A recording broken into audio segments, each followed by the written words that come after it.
तर 10 मार्चपूर्वी भाजपकडून 300 उमेदवारांची यादी जाहीर होणार आहे। भाजप 3 वेळा खासदार राहिलेल्या उमेदवारांचं तिकीट कापणार असल्याचं सूत्रांमार्फत कळतंय।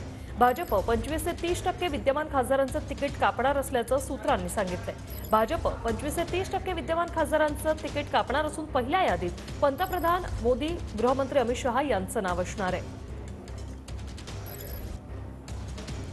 भाजप 3 वेळा खासदार राहिलेल्या उमेदवारांचं तिकीट कापणार सूत्रांमार्फत ही माहिती मिळते। 10 मार्चपूर्वी 300 जणांची यादी जाहीर होणार आहे। भाजप 25 ते 30% विद्यमान खासदारांचं तिकीट कापणार आहे।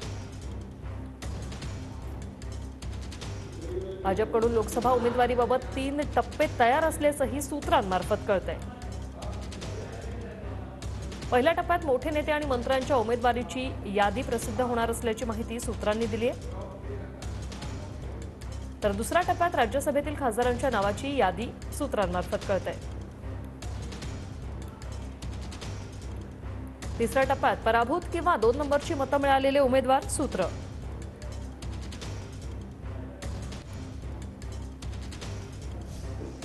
तर भाजपच्या केंद्रीय निवडणूक समितीच्या बैठकीला आता सुरुवात झालेली आहे। पंतप्रधान मोदी, अमित शहा आणि नड्डा या बैठकीसाठी दाखल झालेत। आमचे प्रतिनिधी संदीप राजगुरकर आपल्या सोबत सध्या थेट जोडले गेलेले आहेत फोन लाईनवरून। संदीप, या बैठकीबद्दल काय माहिती आहे? आजच्या बैठकीत काय काय ठरणार आहे? वृषाली, काही वेळापूर्वीच मोदी, शहा, नड्डा हे तिघही नेते भाजप मुख्यालयात दाखल झाले आहेत आणि बैठकीला सुरुवात झाली आहे। पण केंद्रीय निवडणूक समितीची ही बैठक होण्यापूर्वी जवळपास 5 तास या 3 नेत्यांमध्ये लोककल्याण मार्गावर ज्या ठिकाणी पंतप्रधान मोदींचं निवासस्थान आहे त्या ठिकाणी एक महत्त्वपूर्ण बैठक झाली आहे। त्यानंतर आता या बैठकीला सुरुवात झाली आहे।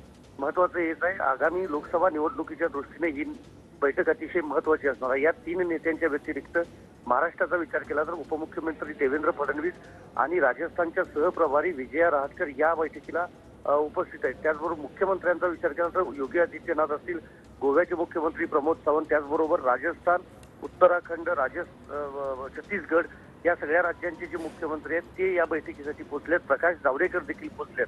महत्त्वाचं हेच आहे की यापूर्वी 3 वेळा खासदारकी ज्यांनी उपभोगली आहे त्यांना तिकीट दिली जाणार नाहीत। येत्या 10 मार्चपूर्वी 300 उमेदवारांची जी यादी आहे ती जवळपास भाजपकडून निश्चित केली जाणार आहे।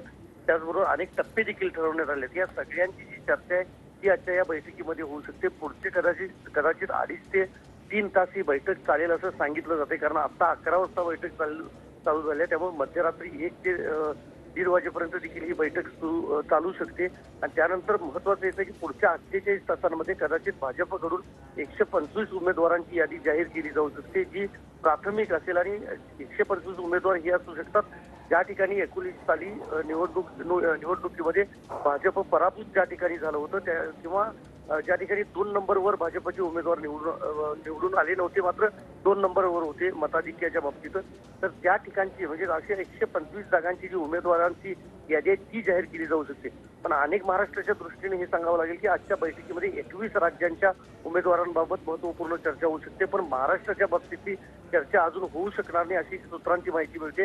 कारण वृषाली, महायुतीमधले जे इतर घटक पक्ष आहेत त्यांना किती जागा द्यायच्या किंवा त्याबाबतचा निर्णय अंतिम जो आहे तो अद्याप झालेला नाही। त्यामुळे देवेंद्र फडणवीस आजच्या या बैठकीमध्ये महाराष्ट्राची नेमकी काय भूमिका मांडतात हे आपल्याला काही वेळानंतर किंवा उद्या समजू शकणार आहे। नक्कीच। धन्यवाद संदीप, तुम्ही दिलेल्या या माहितीसाठी।